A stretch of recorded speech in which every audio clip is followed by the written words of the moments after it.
Student. आज हम हिंदी व्याकरण पढ़ने वाले हैं। हिंदी व्याकरण में पढ़ेंगे हम पहला पाठ वर्णमाला का परिचय। ठीक है। अब व्याकरण यानी क्या होता है? व्याकरण होता है व्याकरण की परिभाषा आप थोड़े ध्यान से सुन लेंगे, यहाँ पर नहीं लिखी हुई है, मैं बता रही हूँ। ठीक है। व्याकरण की परिभाषा है वह शास्त्र जिसके द्वारा हम भाषा के शुद्ध रूप का ज्ञान प्राप्त करते हैं, उसे व्याकरण कहते हैं। ठीक है, समझ में आया? एक बार फिर से देखेंगे कि वह शास्त्र जिसके द्वारा हम भाषा के शुद्ध रूप का ज्ञान प्राप्त करते हैं, उसे व्याकरण कहते हैं। ठीक है। अभी आप देख रहे हैं ऊपर में कि किसी भी भाषा को सीखने के लिए उसके व्याकरण का ज्ञान होना ज़रूरी है। जब हम कोई भी लैंग्वेज पढ़ते, चाहे हिंदी, मराठी, इंग्लिश, हम 3 लैंग्वेज पढ़ रहे हैं ना। आप स्टैंडर्ड 5th में हैं तो आपको हिंदी, इंग्लिश, मराठी, यह 3 लैंग्वेज पढ़ाई जाती है। तो इसका ज्ञान होना बहुत ज़रूरी है हमें, है ना। तो इसे शुद्ध करने के लिए क्या होता है? व्याकरण आना बहुत ज़रूरी होता है। तो अभी हम देखेंगे भाषा की या वर्णमाला की कुछ विशेषताएं हैं। तो हिंदी वर्णमाला की कुछ मुख्य बातें हैं, आपको दिखाई दे रहा है कुछ मुख्य बातें। मैं इसके सामने एक स्टार बना देती हूँ, आप देखना कि ये है ये है हिंदी माला की मुख्य बातें। ठीक है। तो लिपि पढ़ेंगे। लिपि वर्ण अक्षरों के स्वरूप या बनावट या उनके लिखने के ढंग को लिपि कहते हैं। ठीक है। कि हिंदी के जो वर्ण है, वर्ण यानी समझता है अक्षर, है ना। अ से लेके ज्ञानी तक के जो है ये है वर्ण। तो उन्हें लिखने के ढंग को लिपि कहते हैं। जैसे आपको पता है अ कैसे लिखते हैं, देखो ये अ लिखा हमने, है ना। अ से लेके जैसा हमने ये अ लिख दिया तो ये हो गया लिखने का ढंग। ठीक है। इसी को क्या कहते हैं? हम लिपि कहते हैं। मराठी भाषा की तरह हिंदी भाषा देवनागरी लिपि में लिखी जाती है। जैसे मराठी देवनागरी भाषा में लिखते हैं, वैसी ही हिंदी भी देवनागरी भाषा में लिखी जाती है। ओके। अभी देखेंगे वर्णमाला के भाग। वर्णमाला को कितने भागों में बांटा है? वर्णमाला को 3 भागों में बांटा गया है। पहला भाग है स्वर, दूसरा है व्यंजन और तीसरा है संयुक्त व्यंजन। दिखाई दे रहा है आपको? पहला है स्वर, दूसरा है व्यंजन और तीसरा है संयुक्त व्यंजन। ठीक है। अभी स्वर यानी क्या, तो हम सबसे पहले पढ़ने वाले हैं स्वर। स्वर यानी क्या? तो स्वर की डेफिनेशन है जिन वर्णों मतलब जिन अक्षरों का उच्चारण स्वतंत्र रूप से किया जाता है उन्हें स्वर कहते हैं। अब स्वतंत्र का मतलब है जिसे उच्चारण करने के लिए किसी दूसरे शब्द की या अक्षर की आवश्यकता नहीं होती है ना। तो वह कहलाते हैं स्वर। एक बार डेफिनेशन फिर से देखेंगे। जिन वर्णों का उच्चारण स्वतंत्र रूप से किया जाता है उन्हें स्वर कहते हैं। तो वह स्वर है, हिंदी में वर्णमाला में निम्नलिखित 11 स्वर है। कितने स्वर है? 11 स्वर है। आपको पता है स्वर को इंग्लिश में क्या कहते हैं? नहीं ना, स्वर को इंग्लिश में वॉवेल्स कहते हैं। ठीक है। तो कितने वॉवेल्स है? 11। तो हिंदी में 11 वर्णमाला में स्वर है। तो वो स्वर है अ, आ, ई, उ, ऋषि, ए, ओ और आओ। ठीक है। तो जैसे अभी मैंने शब्द का उच्चारण किया अ बोलने के लिए न मेरे लिप्स हिले, न कहीं से न दांत को दांत टकराए, न मेरे जो टंग है वो ऊपर में हमारे जो मुंह के ऊपर का पोर्शन होता है उसमें भी नहीं लगी। तो ऐसे जो खुले शब्द होते हैं उन्हें स्वतंत्र शब्द कहा जाता है। जैसे आप बोलेंगे अ, आ, ई, उ, ऋषि, ए, ओ और आओ। ठीक है।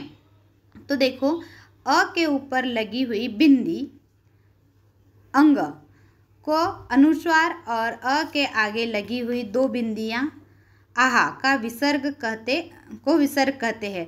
जैसे आप देखेंगे अभी, अगर हम ऐसा लिख रहे हैं तो इसे क्या बोलेंगे, है ना। तो अ के ऊपर में लगी हुई बिंदी कौन सी वाली, ये वाली बिंदी। तो इस बिंदी को, और अगर यही हम दो बिंदी अ के सामने लगाते हैं तो क्या कहलाता है, ये विसर्ग कहलाता है। समझ में आया आपको?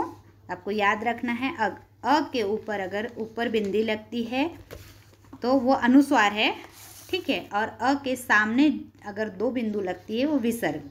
आपको अनुस्वार और विसर्ग याद रखना है। अनुस्वार कहाँ लगता है, स्वर के ऊपर, और विसर्ग स्वर के आगे, ठीक है। उसके बाद अ और आहा के साथ हिंदी वर्णमाला में कुल 13 स्वर होते हैं। तो कितने स्वर बोले, पहले बताया गया है 11। 11 को से कि अ से लेके आओ अवरत तक। फिर अगर हम अंगूर का पढ़ते हैं तो अंगूर में अनुस्वार है और अ में आहा की विसर्ग लगा हुआ है, तो ये 2, तो 11 + 2 कितने हो गए, 13। तो हमारे पास कितने स्वर है, 13 स्वर है। उसके बाद देखेंगे हम व्यंजन। जिन वर्णों का उच्चारण स्वरों की सहायता के बिना नहीं हो सकता उन्हें व्यंजन कहते हैं। अगर हमें व्यंजन बोलना है तो हमें स्वर की आवश्यकता पड़ती है, जबकि स्वर बोलने के लिए व्यंजन की ज़रूरत नहीं होती है। स्वर स्वतंत्र रूप से उच्चारित किया जाता है स्वर का, और व्यंजन के लिए हमें स्वर की आवश्यकता पड़ती है। मतलब हमें स्वर अगर बोलना है, व्यंजन बोलना है, तो स्वर की हेल्प लेना बहुत ज़रूरी होता है, ठीक है। तो अभी आप देखेंगे हिंदी वर्णमाला में निम्नलिखित व्यंजन है। हिंदी वर्णमाला में कितने व्यंजन, बहुत सारे व्यंजन दिए हैं, उसको हम नीचे देखेंगे अभी।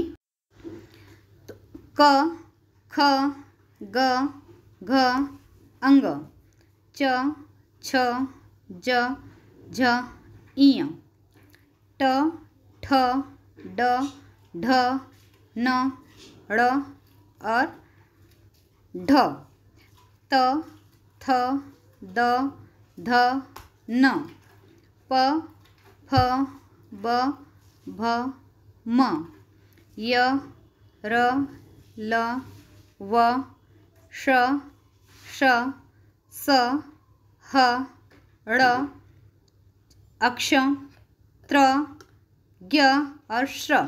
ये क्या सब है, व्यंजन है। अब देखेंगे हम क बोल रहे हैं, क बोलो, एक बार फिर से उच्चारण करके देखो, क जैसे ही बोलते हैं तो साथ में क्या जुड़ा हुआ आता है, अ का उच्चारण आता है। जैसे हम दूसरा अगर व्यंजन लेते हैं प बोलेंगे तो बिना अ के उच्चारण का प नहीं बोल सकते हम।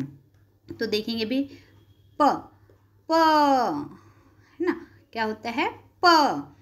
तो फ मतलब हर एक शब्द के साथ, हर एक व्यंजन के साथ एक स्वर जुड़ा होता है। हम समझ में आ गया आपको कि व्यंजन का अगर उच्चारण करना है तो हमें स्वर का हेल्प लेना होता है। उसके बाद है संयुक्त व्यंजन। थर्ड क्या है, संयुक्त व्यंजन। संयुक्त का मतलब होता है साथ में जुड़कर आना। संयुक्त का मतलब क्या होता है, साथ में जुड़कर आना, यानी दो शब्दों का एक साथ जुड़ना।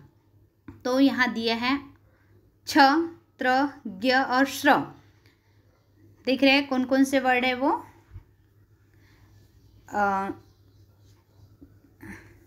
छ, त्र, ज्ञ और श्र।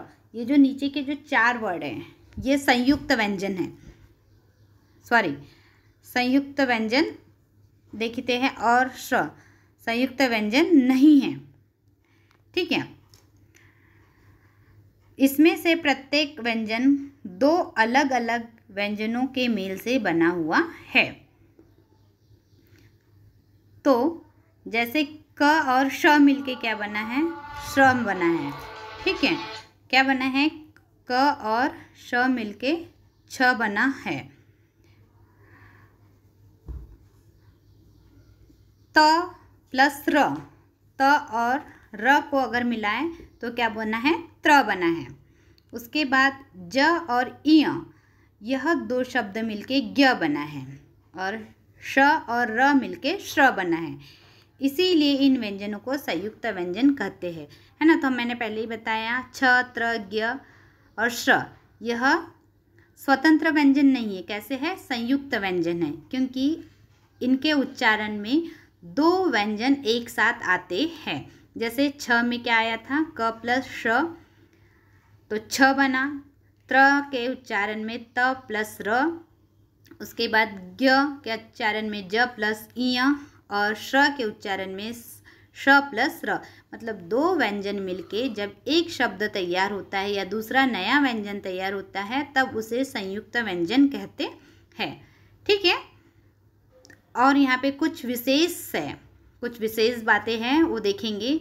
हिंदी भाषा में ड और ढ के नीचे बिंदी, उस जो ड और ढ के नीचे में, जैसे हमने लिखा ड और यहाँ होता है ढ, इसके नीचे से बिंदी लगाते हैं ना, ये बिंदी को क्या कहते हैं, नुक्ता।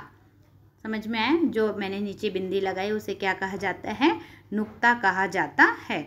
तो हिंदी भाषा में ड और ढ के नीचे बिंदी, नुक्ता लगाकर बिंदी वाले ड़ और ढ वर्णों का भी प्रयोग होता है।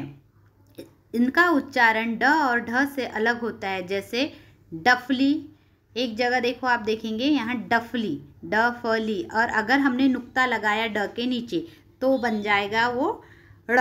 तो अभी उसका उच्चारण दूसरा है लड़की, है ना। दूसरा फिर एक जगह है लिखा ढक्कन, ढ से ढक्कन, अगर हमने नीचे नुक्ता लगाया तो हो गया गढ़। ठीक है, इस तरह से आप देखते हैं। सेकंड नंबर में है अन्य भाषा के कुछ शब्दों को शुद्ध रूप में लिखने के लिए कभी कभी ड़ अक्षर का प्रयोग किया जाता है, जैसे तिड़क और तमिड़, है ना। मराठी में खासकर अगर हम तिलक लिखेंगे तो तिलक नहीं लिखते उन लोग, तिड़, ये जो ड़ है ये वाला ड़, कौन सा, ये वाला ड़ का उपयोग करते हैं।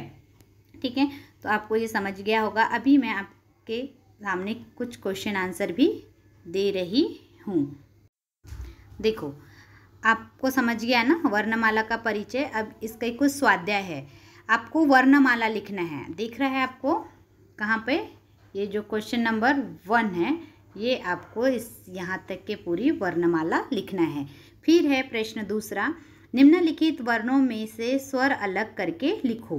तो आपको यहाँ पे स्वर, अभी मैंने आपको स्वर कितने बताए थे, वो 11, और अंगूर का और आहा जुड़ के हो गए 13, है ना। तो आपको यहाँ से सिर्फ स्वर अलग करना है, ना कि व्यंजन। प्रश्न तीसरा, निम्नलिखित वर्णों में से व्यंजन अलग करके लिखो। आपको क्वेश्चन नंबर 3 में सिर्फ व्यंजन अलग करना है। प्रश्न पहला में क्या है, पूरी वर्णमाला लिखना है। दूसरे में स्वर अलग करना है, बहुत सारे शब्द दिए, अक्षर दिए उसमें से। प्रश्न तीसरे में फिर अक्षर दी है, उसमें से व्यंजन अलग करना है। और क्वेश्चन नंबर 4 में क्या करना है, निम्नलिखित वर्णों में से स्वर और व्यंजन अलग करके लिखो। यहाँ पे स्वर भी अलग करना है और व्यंजन भी अलग करना है। आपको पहचानते आना चाहिए कि स्वर कौन सा है और व्यंजन कौन सा है। तो आई होप वर्णमाला का परिचय आपको समझ में आ गया होगा। हम नेक्स्ट टॉपिक के साथ नेक्स्ट लेसन में मिलेंगे। Okay, bye, God bless you.